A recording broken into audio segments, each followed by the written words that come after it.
Actually मैंने आपका YouTube में वीडियो देखा, वहाँ पे नंबर मिला तो मैंने कॉल किया। एक क्वेश्चन था मेरा। जी, आप कहाँ से बोल रहे हैं? मैं श्रीनगर से बोल रहा हूँ। जी भाई साहब बोलिए। एक्चुअली मेरा क्वेश्चन ये है कि किसी न किसी टाइम में समय में परमात्मा ने हम लोगों को पहली बार सृष्टि किया था। जी। तो एक्चुअली जब सृष्टि किया था उस टाइम पे वो पहली बार सृष्टि ही क्यों किया? क्योंकि ना हम लोगों का सृष्टि करता ना रहता बांस ना बजता बांसुरी। अभी भगवान ने ऐसी सृष्टि कर दिया हम लोगों को। मैंने तो बोला नहीं था कि मेरा बनाओ मुझे और मेरे को ऐसे धरती में जाना है, तो किया ही क्यों? जी। मैं रहता ही नहीं इस धरती में, ना रहता बांस। इतना ये जो इस संसार का जो माया है, संसार का जो कि इतना प्रबल है, इसको कंट्रोल करना मेरा बस की बात नहीं है। बिल्कुल सही। तो ये बनाया है क्यों? ना ही होता ना कुछ, इतना कुछ होता ना, बांस ही नहीं रहता, ना बांसुरी बनाता ना कोई बजता। जी। एक बार और आप नाम बता दीजिए आपका। मेरा नाम है शरद चंद्र प्रधान। हाँ, तो शरद जी नमस्ते। आपने बहुत उत्तम प्रश्न उठाया है और शायद ये विचार उस दौरान जो गाने बनते थे उस काल में भी आया हुआ किसी को, तो उन्होंने बना दिए थे वो कि काहे को दुनिया बनाई तूने। निश्चित रूप से बहुत उत्तम हाँ। प्रश्न है आपका। तो इसका उत्तर ये है कि वास्तव में ऐसा समय कभी हुआ ही नहीं कि ईश्वर ने हमें पहली बार बनाया, क्योंकि तो ये मैं कहाँ से आया, मैं क्यों आया? मैं पहली बात तो हाँ यह क्यों है, मुझे ये चाहिए नहीं। ना मुझे जी सुख चाहिए, ना दुख चाहिए, ना मैं शरीर चाहिए, ना मन चाहिए, आत्मा चाहिए। कुछ नहीं होना चाहिए मेरे को। ये उद्पत्ति होना ही नहीं, मेरे को कोई मतलब ही नहीं, ना कुछ नहीं चाहिए। इसका खत्म कैसे होगा ये? नहीं, आप ऐसा जो कह रहे हैं कि मुझे कुछ नहीं चाहिए, ये आप केवल ऊपरी स्तर पे कह रहे हैं, लेकिन अंदर से आपकी आत्मा भी ये चाह रही कि ये ना हो, मुझे ये नहीं चाहिए, कह रहे हैं ना, आप अभी कह रहे हैं आप दुख नहीं चाहते हैं। ना सुख चाहिए न दुख चाहिए, मतलब ये वाला जो ये एक आइटम जिसमें महात्मा परमात्मा जीवात्मा सूक्ष्मात्मा सब कुछ है, ये इसका कोई नामो निशानी नहीं होना चाहिए। कुछ फिर कुछ होगा ही नहीं, बस कि ये यही हो, मतलब यह है। इसका इसका इसलिए इसका उत्तर सुनिए। दरअसल क्या है कि हम दुखों से पीड़ित होकर ही इन सब से छुटकारा चाहते हैं, और दुखों से पीड़ित होकर के छुटकारा जब चाहने लगते हैं तो इसका समाधान निकलने लगता है। वास्तव में न तो आत्मा का कभी उत्पत्ति हुई है, न कभी परमात्मा की उत्पत्ति हुई है, न कभी जो ये संसार जिससे बना है उस प्रकृति की उत्पत्ति, वो हमेशा से अनादिकाल से है। लेकिन ईश्वर ने दया करके, क्योंकि आत्मा जो है अपने कर्म करने का स्वभाव इसके अंदर, भोग भोगने का स्वभाव है, तीन स्वभाव इसके अंदर, और ज्ञान करने का स्वभाव है। ये आत्मा यही इसी जगह में तो डिस्टर्ब, मतलब कॉन्फ्यूजन हो रहा है। जैसे हाँ, आप अभी सुनिए तो मान के सही। चलो ये हाँ। आप सुनिए, पहले बात सुनिए। आप चिंतित हो रहे हैं, ये मैं समझ सकता हूँ कि बेचैनी को, लेकिन वास्तव में जो पदार्थ जैसा है उसका जो स्वभाव है, उसके जो उसके गुण है, वो उससे कभी हट नहीं सकते। तो आप आत्मा है और आप आत्मा का स्वभाव है जानने का और भोग करने का और कर्म करने का। इन स्वभाव से आप कभी अलग नहीं हो सकते। ये चाहकर भी आप अलग नहीं हो सकते, ना मैं अलग हो सकता हूँ। तो क्योंकि अब हम नित्य पदार्थ हैं, ऐसा तो है नहीं कि हम पहले कभी बने। जैसा आपने शुरू में प्रश्न उठाया था कि हमें क्यों बना दिया, तो उसका उत्तर पहले मैं दे देता हूँ कि ईश्वर ने ऐसा कभी कोई समय नहीं आया कि हमें बनाया। हमारी आत्मा हमेशा से है, हम नित्य पदार्थ हैं। संसार में दो प्रकार के पदार्थ होते हैं, एक नित्य पदार्थ है, एक अनित्य पदार्थ है।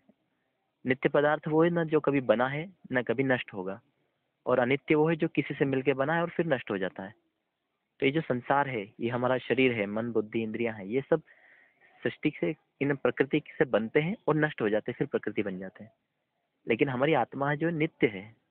और ये जो आप दुखी हो रहे हैं या परेशान हो रहे हैं, तो आप जब चाह रहे हैं कि मैं इस संसार के इस झंझट में नहीं आना चाहता, तो आप इससे छूटने का प्रयास कीजिए ना। इसका प्रयास भी तो बड़ा सुंदर बताया है शास्त्रों में। हम ये जिस जिस झंझट से बचना चाह रहे हैं, उसके लिए एक मार्ग है। उस मार्ग पर हम चलेंगे तो छूट जाएंगे। अब मान लीजिए हमें कोई बुखार आ गया है या कोई समस्या है, तकलीफ है शरीर में, तो हम ये कहें नहीं मुझे तो बुखार नहीं चाहिए, मुझे तो बुखार नहीं चाहिए, ये होना ही नहीं चाहिए, इससे इसका समाधान नहीं होगा। इसका समाधान तो तब होगा जब हम उसका इलाज कराएंगे, गोली लेंगे, दवाई करेंगे, तो उसका समाधान हो जाएगा। ऐसे ही जो संसार एक प्रपंच है, झंझट है, ये बड़ी अच्छी बात कही आपने कि आपको ये नहीं चाहिए, ऐसा कोई कहते नहीं आज के युग में। ये हमारे ऋषि मुनि ही कहते थे ऐसी बात। अगर एक एग्जाम्पल देके समझाऊं मैं आपको, जी। मान के चलो कि एक तालाब है, हाँ। तालाब के अंदर एक अच्छा सा फूल है, जी। तो कोई मतलब थोड़ा सा हम लोग रियलिटी को कंपेयर कर रहे हैं, इसको रियलिटी को मतलब रियलिटी को लेकर चल रहे हैं कि कोई बंदा है जिसको तालाब में एक फूल है, तो उस फूल को लेने के लिए उसके अंदर एक पानी में एक तरह का ये रहता है जो इन्फेक्शन होता है जिसमें खुजली होता है। तो बंदा जैसे बोल रहे ना मेरे को फूल चाहिए ना मुझे खुजली चाहिए, मैं जैसे हूँ वैसे ही हूँ, बस चलता रहूंगा। तो ऐसे ही जो है कि कुछ ऐसा नहीं हो सकता कि मतलब भगवान ने हमें तो भेज तो दिया कि ना ही भेजे, बस कोई तो नामो निशानी ना रहा है। तो और दूसरा चीज ये है कि जैसे आप बोल रहे हो कि ये हम लोग पहले से ही थे, अनित्य है, तो जो हम अगर हम लोग सपोज करते हैं कि हम लोग 100 आत्माएं हैं, तो 100 ही क्यों है? मतलब कुछ ना कुछ तो हुआ होगा कि 100 ही है, इससे ज्यादा भी नहीं है, कम भी नहीं है, इतना क्वांटिटी का है तो इतना ही रहेगा। हाँ, तो मैं इन दोनों का उत्तर देता हूँ कि जैसे आपने पहले कहा कि एक तालाब में एक फूल है और वो उसमें जाना नहीं चाहता, तो ठीक है, वो अपने निज स्वभाव में रहना चाहता है। तो हम आत्मा भी अपने निज स्वभाव में ही रहना चाहते हैं, लेकिन हम अपने अज्ञान से, अविद्या से संसार के बंधन में फंस जाते हैं। शरद जी, मेरी बात को समझने का प्रयास कीजिएगा। हम जो आत्मा है वो हाँ जी। नित्य पदार्थ है और हम स्वतंत्र रहना चाहते हैं, ये हमारा स्वभाव है। जिसकी आप हाँ। इच्छा करें ना, वो हमारा निजी स्वभाव है। हम स्वतंत्र रहना चाहते हैं, लेकिन हम अविद्या के कारण बंधन में आ जाते हैं। शास्त्रों में कहा है बंधो विपर्याय। जो अविद्या हो जाती है, जब हम संसार को सत्य मानने लगते हैं, जब हम संसार में जो है जो गलत है उसको सही और जो सही है उसको गलत मानने लगते हैं, विपरीत ज्ञान जब हमको होता है, तो उसके कारण हम बंधन में फंस जाते हैं और हम अभी हम बंधन काल में हैं। तो जिस प्रकार की आप इच्छा कर रहे हैं ना, ये आत्मा की मूल प्यास है। मतलब अंदर से आत्मा चाहता है कि मैं स्वतंत्र हूँ, मुझे कोई सुख दुख नहीं चाहिए, वो नित्य आनंद में रहना चाहता है, दुखों से छूटना चाहता है। संसार में जो सुख है वो भी दुख रूपी है, इसलिए वो हाँ इनसे जी। भी छूटना चाहता है। तो जो नित्य आनंद है और वो आनंद ईश्वर में है, तो उस ईश्वर के आनंद को पाना चाहता है, तो उसको वो करना चाहिए। तो आपने पहले जो बात कही, दूसरी बात आपने क्या कही कि कौन सी बात कही थी आपने अगली? तो ये इतना क्वांटिटी का हाँ, आत्मा है, इतना ही क्वांटिटी है। का। हाँ, तो उसको आप सुनिए। मतलब इस क्वांटिटी ने बनाया था हाँ तो हाँ, किसी ने तो बनाया नहीं होगा नहीं नहीं, यार। इसका उत्तर मैं पहले भी दे चुका हूँ, फिर से देता हूँ हाँ। कि आत्मा नित्य है और नित्य पदार्थ होने कहा जाता है जिनका ना निर्माण होता हो, जिनका कभी नष्ट होती है। तो जो जितने हैं वो उतने ही रहेंगे, उनकी संख्या कभी भी कम या ज्यादा नहीं हो सकती। अब वो कितने हैं, हम अपने अगर आज हमारी दृष्टि से देखें तो उसको अनंत कह सकते हैं हम, क्योंकि बहुत सारी आत्मा है, इसलिए हम अपने क्षमता के हिसाब से उसको अनंत कह देते हैं। किंतु वास्तव में वो सीमित संख्या है, ईश्वर की दृष्टि में गणना युक्त है, मतलब उनकी गणना की जा सकती कितनी है, क्योंकि न तो उत्पन्न होती है आत्माएं और न नष्ट होती है। तो ये जो इतना सारा आत्माएं है, तो ये यहीं पे तो डाउट हो रहा है कि कहीं ना कहीं से तो आया होगा, कुछ नहीं नहीं, तो कहीं होगा। से आया क्या, मैं कहता रहा हूँ। हम जिनको आप देख रहे हैं ना संसार में आत्माएं, ये तो यूं समझ लीजिए कि हम एक समुद्र में से केवल एक मुट्ठी भर, एक चुल्लू भर पानी को ही देख पा रहे हैं। ये संसार इतना अनंत है शरद जी, आप विश्वास नहीं कर सकते कि इस संसार की कोई सीमा नहीं है। इसकी आज तक वैज्ञानिक जिन्होंने प्रकाश वर्ष में इसकी दूरियां नापी है, वे सारे वैज्ञानिक अभी इसकी कल्पना नहीं कर पा रहे हैं कि ये अनंत कितना बड़ा ब्रह्मांड है। तो इतने अनंत ब्रह्मांड में इतने जीवात्माएं हैं कि जिनकी हम गणना नहीं कर सकते, मनुष्य ये और कोई भी जीव। तो अभी ये सब इन सब चीजों से अभी आप बोला जो मार्ग एक है, इस मार्ग से जो महात्मा चाह रहा है उसको हम मिल सकते हैं। हाँ, तो मतलब अगर हम ना होते तो ये मार्ग को अपनाना ही नहीं पड़ता, कोई मतलब ये रास्ते को तय ही नहीं करना पड़ता। ये अभी ये तो बात ये हो गया कि एक मेरा घर है, मेरे को बनाने वाला जो भी है, मतलब एज एग्जाम्पल बना, मेरा फादर ने एक काम किया, 10 किलोमीटर दूर जंगल में छोड़ दिया, बोल दिया भाई ये रास्ता है, तेरे को आना है ना आना है ना। नहीं, ये जो आपने दृष्टांत दिया, ये तो तब हाँ। घटित होगा जब अपने को किसी ने छोड़ा हो यहाँ। हमको किसी ने नहीं छोड़ा, ईश्वर ने हमको यहाँ नहीं छोड़ा है। ईश्वर तो सदा हमको अपने समीप रखना चाहता है, इसलिए तो उसने हमको जो है ये ज्ञान दिया कि तुम इसको, इस संसार बंधन से छूट करके मुक्ति को हाँ प्राप्त जी। करो, मुझे प्राप्त करो। तुम कहाँ अभी उलझे हुए हो? इस मामले में और एक एग्जांपल दे रहा हूँ ये, जी। कि जो किस हालत है, जैसे मैं बोला एक एग्जांपल दिया ना कि पापा ने जंगल में छोड़ दिया, बोला भाई ये रास्ता है आजा। हाँ। अब बच्चा ये बोल रहा है कि पापा आप मेरे को क्यों जन्म दिया, जन्म ही ना देता तो कुछ मेरे को कोई प्रॉब्लम नहीं होता। आप जन्म दे दिया, उसके बाद इधर छोड़ के अभी कैसे आऊँ, ये वाला सिचुएशन अभी मेरा है। हाँ, तो शरद जी, इसका उत्तर मैंने दिया, आप एक बार फिर ध्यान से सुनिए कि ये जो दृष्टांत आप दे रहे हैं, ये वहां पर घटता है जहां पर पिता जन्म दे रहा है, और उसको जंगल में जाके छोड़ रहा है। लेकिन यहाँ तो परमेश्वर ने हमें जन्म दिया ही नहीं है, तो हम ईश्वर को दोष कैसे दे सकते हैं? जैसे ईश्वर नित्य है, ऐसे हम भी नित्य हैं। ईश्वर ने हमें नहीं बनाया। हाँ। और फिर संसार में छोड़ने की जो आप कह रहे हैं, जंगल में छोड़ दिया, वो जंगल में भी हम अपनी गलती से फंसे हैं, हम अविद्या से फंसे हैं। हम विद्या को प्राप्त नहीं करना चाहते, हम ज्ञान को प्राप्त नहीं करना चाहते, और हम अविद्या में फंसे हुए कह रहे हैं कि नहीं, हमको तो यहाँ जंगल में क्यों छोड़ दिया? भाई, हमें जंगल में फूल अच्छे लग रहे हैं, हमें पेड़ पौधे वनस्पति अच्छे लग रहे हैं, इस संसार की वस्तुएं हमें भोग रुचिकर क्यों लग रही है? जब हमें अगर ये सब दुखदायी लगने लग जाएगी, तब आप स्वतः इससे दूर छूटने लगेंगे और फिर ईश्वर की प्राप्ति करेंगे। इसका सारा शास्त्रों में वर्णन है, योग दर्शन, सांख्य दर्शन। आप थोड़ा सा इसमें ना प्रयास कीजिए। और जो आप जो कह रहे हैं कि ये क्यों बना दिया, तो ईश्वर ने क्या करा कि देखो, एक जो जीवात्मा बंधन में है अभी, अब उसको हाँ जी। छूटने के लिए उसको उसको जो संसार से छूटना है, मोक्ष को पाना, मुक्ति को पाना है, तो उसके लिए साधन परमेश्वर ने दिए हैं केवल दया करके। अविद्या जो जो हम अगर अपने स्वरूप को समझ जाएंगे ना शरद जी, जैसे आत्मा का जो स्वरूप है, वास्तविक स्वरूप जो नित्य स्वरूप है, उसको थोड़ा सा हम समझ लेना, तो ये सारी समस्याओं का समाधान हो सकता है। हम पहले अपनी आत्मा को समझे, उसके बाद ईश्वर के बारे में बात करें। मैं आपको थोड़ा सा आत्मा के बारे में 1 मिनट में बता देता हूँ। आत्मा एक ऐसा पदार्थ है जो चेतन तत्व है, जो ज्ञान करता है और भोग करता है और कर्म करता है। 3 प्रकार के उसके मुख्य कार्य हैं। अब इसमें क्या है कि उसकी वो अल्पज्ञ है। आत्मा क्या है? अल्पज्ञ है और अल्प सामर्थ्यवान है। इस शब्द को ध्यान दीजिएगा। वो अल्प सामर्थ्यवान है, यानी वो बिना साधनों के कुछ नहीं कर सकता। आत्मा है तो सही, लेकिन बिना साधनों के वो कुछ कर भी नहीं सकता। तो अब जो वो बंधन में है, तो बंधन से छूटने के लिए उसे साधन चाहिए। जो ज्ञान की उसके अंदर सामर्थ्य है, वो भी उसको, उसके लिए उसको मन चाहिए, बुद्धि चाहिए। देखने का जो सामर्थ्य है उसके अंदर, लेकिन उसको आंख चाहिए, इंद्रियां चाहिए।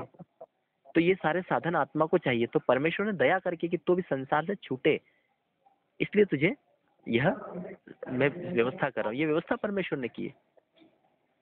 और फिर दूसरी बात कि हमने कर्म भी किए, तो ईश्वर न्यायकारी होने से उन कर्मों के फल भी हमें संसार में भोगने के लिए आना पड़ता है, भोगना पड़ता है। तो हम ये ऐसा आरोप नहीं लगा सकते कि आपने हमें कैसे बना दिया। ये तो वो बात हो गई शरद जी कि मैंने चोरी कर ली, और अब जज साहब जब खड़े हैं और मुझे जब जेल में डाल रहे हैं, तो हम कह रहे हैं कि यार मुझे जेल में क्यों डाल दिया, आपने जेल में क्यों डाल दिया। अब हम ये नहीं कह रहे कि हम इसके पहले भी थे, हमने कर्म भी किए हैं, हम उनके फल को भी भोग रहे हैं। इन विषयों पर हम चिंतन नहीं कर रहे हैं। इसलिए ये चिंता और ये व्यग्रता आपके अंदर आ रही है। अगर आप मेरी बात माने, तो आप निश्चित शांत होकर के ध्यान करना शुरू करें। अपने जीवन में प्रतिदिन सुबह शाम बैठ करके थोड़ा देर ध्यान करें, और ये जो प्रश्न आपके अंदर उठते हैं, इन प्रश्नों का समाधान करें। जैसे आपने मुझसे पूछ लिया, अथवा पुस्तकें पढ़ लीजिए। और भी बहुत बड़े बड़े विद्वान हैं हमारे देश में, उन विद्वानों के वीडियो सुन करके आप, मैं कुछ एक नाम आपको बताता हूँ। स्वामी विवेकानंद जी है, आचार्य सत्यजीत जी है, और भी बहुत बड़े बड़े विद्वान हैं, उनको आप सुने, बहुत सारी शंकाओं का समाधान होगा। तो हम क्या है, अभी प्रयास करें। पहले हम बिना प्रयास के केवल यहाँ बैठ करके ये कहेंगे कि यार बुखार क्यों आ गई, मुझे बुखार नहीं होना चाहिए, तब उसका इलाज करें, और बुखार किन कारणों से आ रही है उसका समाधान करें। तो ये अभी करें। जैसे वीडियोज में देखता हूँ, कई कोई हर किसी का बात है, किसी का विचार अलग अलग होता है। जैसे मुझे अभी तक यही पता था कि मोक्ष जो मिल गया एक बार, तो उसके बाद फिर दोबारा नहीं हो पाता, जन्म लेना पड़ता। लेकिन अभी जैसे आप बोल रहे हो कि नहीं, फिर से दोबारा लेना पड़ता है जन्म। हाँ, तो क्योंकि जब अर्जुन ने भगवान श्री कृष्ण ने भी यही बोला था कि हाँ, मेरा धाम से कभी वापस नहीं आना पड़ता। लेकिन ये वाला वीडियोस में मुझे पहली बार ऐसा लगा कि जी नहीं, फिर दोबारा आना पड़ता है। नहीं, तो उसका समाधान ये है ना कि हम जो बातें कह रहे हैं, उसका क्या प्रमाण हम दे रहे हैं। अगर हम किसी पुस्तक को प्रमाण मान के चल रहे हैं, तो उस पुस्तक के इतिहास को देखो, पुस्तक कहाँ की है, कब की है, उसकी कौन सी बात सत्य है, कौन सी बात तर्क और बुद्धि के विपरीत हो सकती। तो हम जो बात कहें, वो इन जो तथाकथित पुस्तकें मनुष्य द्वारा रचित, उनको विश्वास में लेकर न करें। हम ईश्वरी ज्ञान के आधार पर चलें। ईश्वर का क्या विधान है, हम अपने हिसाब से न बनाए। वो मार्ग नहीं मिल रहा है मुझे कि कौन सा मार्ग में चलो, किस चीज को कहाँ पे विश्वास करूं। हाँ, तो मैं इसके बारे में आपको बता देता हूँ। अगर आप मुझ पे विश्वास करते हो, या अपने पूर्वजों पे विश्वास करते हो, भगवान राम, भगवान कृष्ण और भी ऋषि मुनि हुए, तो उन सब ने जो मार्ग बताया हमें, और वो मैं भी वही बता रहा हूँ कि जो वेदों का मार्ग है, ऋषियों का मार्ग है, हमारे ईश्वर का दिया हुआ ज्ञान वेद मार्ग है, उस पर चलेंगे तो हमको सफलता मिलेगी। और उसी को पर भगवान कृष्ण चले हैं, उसी पर भगवान राम चले हैं, इसीलिए उन्होंने सफलताएं पाई है। तो हम उस मार्ग को अवलोकन, उसका जो है अवलंबन करें। और उस मार्ग के बारे में सारे शास्त्रों में वर्णन है, गीता में भी उसके बारे में थोड़ा वर्णन है। लेकिन चूंकि क्या है कि हम किसी एक बात को पकड़ लें कि यार वो उन्होंने ऐसा कहा था कि एक बार मेरे धाम को प्राप्त कर लिया, मामोपेत्य तो कौन्तेय पुनर्जन्म न विद्यते, मुझे प्राप्त होने के बाद तो पुनर्जन्म होता नहीं। तो वो एक हाँ सीमित समय के लिए बात है कि जो हमारा लगातार जन्म मरण हो रहा है, जैसे अभी जन्मे और मरे, जन्मे और मरे, इससे हमारी छुटकारा हो जाएगा मुक्ति में। और ये कोई छोटी बात नहीं है हाँ शरद चंद जी, मोक्ष पाना हाँ कोई छोटी बात नहीं है कि हमारा एक बार मोक्ष हो गया तो फिर से हमको क्यों आना पड़ रहा। वो बहुत लंबी बात है, उसका समय भी बताया है शास्त्रों में, वेदों में। आपने सुना होगा ना उसके बारे में कितना है। हाँ 1 अरब, आप जो 4 अरब 32 करोड़ की जो एक सृष्टि होती है, हाँ जी उस ऐसे सृष्टि 36,000 बार सृष्टि का प्रलय और जो है अ, जो है सृष्टि और प्रलय होता हो, इतने समय तक वहां रहना है, मोक्ष में आनंद करना है। और ये बहुत लंबी जो है हाँ स्थिति है, खरबों हाँ में जाती है, खरबों में, इतने हाँ वर्षों में जाती है।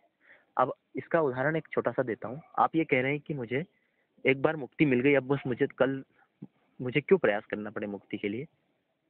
तो हाँ जैसे हम यहाँ भोजन करते हैं, आज भोजन किया और दुख से मुक्ति हो गई भूख के, लेकिन कल फिर हम भोजन करते हैं कि नहीं करते, उसके लिए फिर हाँ प्रयास करते हैं।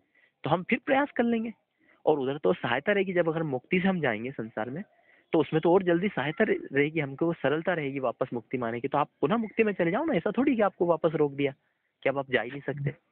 भाई आप ज्ञान ज्ञान के स्तर को कम मत कीजिए, अपनी जो अविद्या है, अविद्या को दूर करके रखिए और विद्या को प्राप्त करके रखिए।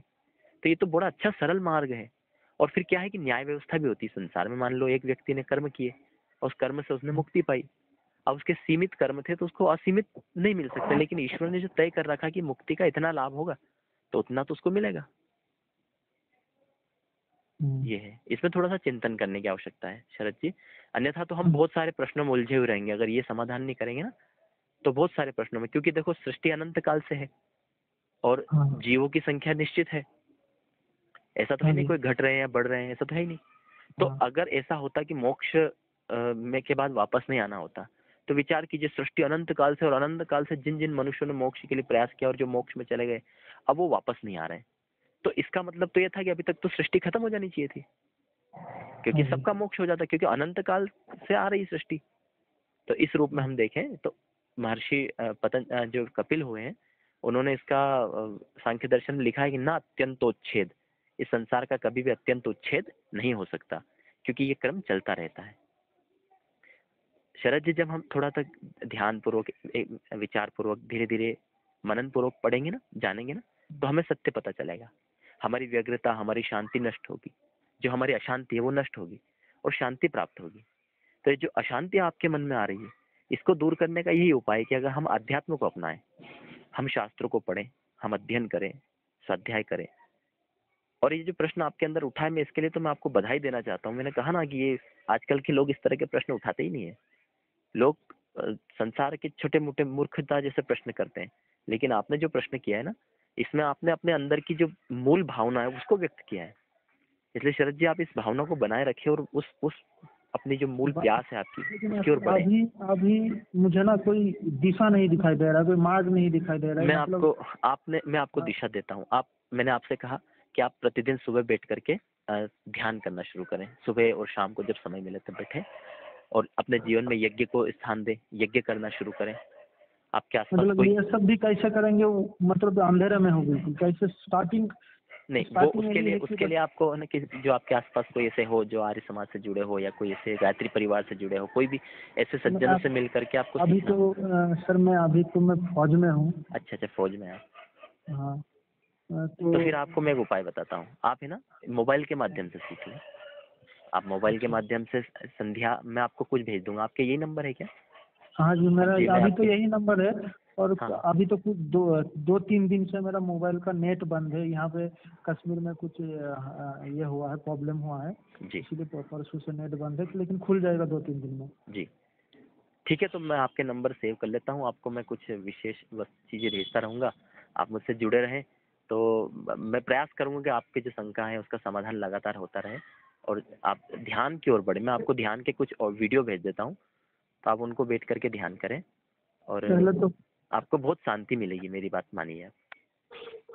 और दूसरा चीज मैंने कहीं ये किताब पढ़ा, कभी वो किताब पढ़ा, कभी इसका नहीं बात नहीं, सुना, ये कभी तो है वो ही बात सही, हमें पढ़ा। सुनना ही पड़ेगा। जब तक हम सबको नहीं देखेंगे ना शरद जी, लेकिन तब तक हम इनसे सही लेकिन निर्णय नहीं कोई कर मुझे पाएंगे। कोई ये नहीं मिल रहा है कि ऐसे देख रहा हूँ, कोई इधर कोई बोल रहा है कि ऐसा है, तो कोई बोल रहा है वैसा है। लेकिन स्टार्टिंग कहाँ से करो? कोई एक गुरु, हमारा तो गुरु, बिना गुरु को कैसा ये ठीक होगा अभी? ठीक है, यहाँ तो पे ना कोई गुरु आप मिल रहा है स्टार्टिंग मुझे। कीजिए, मैं आपको बताता हूँ। आप स्टार्टिंग कीजिए, आपके पास अगर जैसे समय रहे तो आप कुछ पुस्तकें आपके पास होंगी क्या, वहाँ पर नहीं होंगी? अभी फिलहाल तो कोई है नहीं, आप बताओ तो कौन सा पुस्तक मैं हाँ, ऑनलाइन मंगवा लूंगा एक तो अभी। एक तो आप गीता पढ़िए। हाँ, गीता गीता तो मैं पढ़ता हूँ। जी। और एक आप सत्यार्थ प्रकाश पढ़िए। सत्यार्थ प्रकाश पढ़ा है आपने क्या? नहीं। हाँ, तो मैं आपसे यही निवेदन करूंगा कि आप एक बार सत्यार्थ प्रकाश पढ़ें। और सत्यार्थ प्रकाश। हाँ, सत्यार्थ प्रकाश। मतलब ये ऑनलाइन में मंगाने के लिए सत्यार्थ प्रकाश लिखना पड़ेगा? हाँ, मैं उसकी लिंक आपको भेज दूंगा, ऐसा हुआ हाँ। तो आप, या फिर अभी चाहे तो पुस्तक पढ़ने में ज़्यादा सुविधा रहती है, अगर पीडीएफ पढ़े तो मैं आपको अभी भेज सकता हूँ। हाँ, जिस पे अच्छा होगा पीडीएफ में भी। जी, पीडीएफ भेज दूँ, अथवा आप ये प्ले स्टोर से डाउनलोड भी कर सकते हैं। एक छोटा सा ऐप होता है सत्यार्थ प्रकाश, तो उसको अच्छा। आप लीजिए और पढ़िए, उसमें पूरा दे रखा है वो पुस्तक। तो आप राइटर का कुछ है स्वामी जैसे दयानंद सरस्वती जी ने लिखी है, अच्छा। महर्षि दयानंद सरस्वती ने लिखी है। तो आप इसको पढ़िए, आपको बहुत मैं आपको बता रहा हूँ, हमारे देश में और विश्व में बहुत से लोगों का जीवन बदला है इस पुस्तक से। और इसके प्रमाण है कई सारे, ऐतिहासिक प्रमाण हैं, वो उनको मैं आपको फिर बताता रहूंगा धीरे धीरे। जब जिसने भी इसको पढ़ा ना, उसका जीवन, जो आत्महत्या करने जा रहे थे ऐसे व्यक्ति बदल के आज स्वामी धर्म बंधु के नाम से गुजरात में बहुत बड़ा काम कर रहे हैं। जो पहले आत्महत्या करने जा रहे थे, सत्यार्थ प्रकाश मिला और आज वो महान काम कर रहे हैं। ऐसे कई सारे लोग हैं जो मुसलमान बनने जा रहे थे, ईसाई बनने जा रहे थे, सत्यार्थ प्रकाश पढ़ा और आज महान कार्य कर रहे हैं। तो आप एक बार उसको पढ़िए। सर, लेकिन अभी तो आएगा नहीं, आप थोड़ा सा मैं पीडीएफ की, नेट अभी। हाँ आप है ना वो कर लीजिएगा, प्ले स्टोर से डाउनलोड कर लीजिए, या फिर मैं पीडीएफ भेज दूंगा आपको व्हाट्सएप पर। आपका नंबर मैं सेव करके यही रखता हूँ, नंबर है तो मेरे, जब भी कर नेट लीजिए। नेट चालू हो जाएगा मैं आपको कॉल करूँगा, आप भेज देना जी जब मुझे। जी, अवश्य अवश्य। आपका सर, आपका नाम किस में सेव मुकेश, करके रखता हाँ आचार्य मुकेश आर्य। है सर? जी, और आप मैं कहाँ मध्य से प्रदेश बोल से रहे हूँ, थे? मध्य प्रदेश से हूँ, आगर जिले से। हाँ, जी। आप कहाँ से हैं शरद जी मूलतः? मेरा घर तो मेरा बंगाल है, वेस्ट अच्छा, बंगाल। बंगाल से। जी, और ठीक मेरा है। नज़दीक है, मेरा घर के नज़दीक वो जो मायापुर इस्कॉन मंदिर भी है, हम्म। बगल वाला डिस्ट्रिक्ट में। अच्छा। जी तो वो इस्कॉन का बातें भी सुनता रहता हूँ मैं। जी जी। नहीं, सुनना सबको चाहिए। मैं आपसे यही कह रहा हूँ। बहुत से लोग ये कहेंगे आपसे कि बस आप सब छोड़ो और ये पढ़ो, लेकिन मैं ये कहता हूँ कि आप सबको पढ़ो, सबको जानो, और सत्यार्थ प्रकाश भी पढ़ो। सबको पढ़ने के बाद आप सत्यार्थ प्रकाश को पढ़ोगे तो और सरलता से समझ सबसे में आएगा। सबसे स्टार्टिंग, अगर मैं जैसा अभी मैं स्टार्टिंग बिल्कुल ABCD से पढ़ना चाहता हूँ, तो अभी पहले सत्यार्थ प्रकाश ही पढूं? सत्यार्थ प्रकाश के पहले भी कुछ छोटी पुस्तकें होती हैं, तो मैं आपको कुछ नाम बताऊंगा। जैसे हाँ, दो मित्रों की बातें हैं, या और भी बहुत सारी छोटी छोटी पुस्तकें। सरल तो सत्यार्थ बिल्कुल। प्रकाश है, आप है हम्म, ना, तो सरल सत्यार्थ हम्म, प्रकाश भी एक प्ले स्टोर से डाउनलोड कर सकते हैं। ठीक है। उस बिल्कुल स्टार्टिंग में अगर पढ़ना है तो क्या पढूं? तो आप सरल ये फिर सत्यार्थ? अभी सरल सत्यार्थ प्रकाश के नाम से एक छोटा सा ऐप है प्ले स्टोर पे, उसको आप डाउनलोड कर लीजिए। वो सरलता से उसमें पहले बातें वो पढ़ लीजिए, फिर आप फिर सत्यार्थ प्रकाश पढ़िएगा, हाँ, और गीता सुविधा हो बाद जाएगी। में पढ़ लूंगा। नहीं, गीता तो पढ़ते रहें, गीता तो बहुत अच्छा है। हाँ, लेकिन ठीक क्या है है सर। कि आप पढ़ते रहिए, फिर धीरे धीरे हम जुड़े रहेंगे तो समझते जाएंगे बातों को। जी, हाँ जी सर। ठीक है, धन्यवाद आपका। हाँ जी सर, सर आपको भी बहुत धन्यवाद सर। कुछ तो जी, नमस्ते। और कुछ नमस्ते सर। पूछना हो तो आप अवश्य पूछें, चिंता ना करें। हाँ है जी सर। ना? जी, नमस्ते। हाँ, ठीक है सर।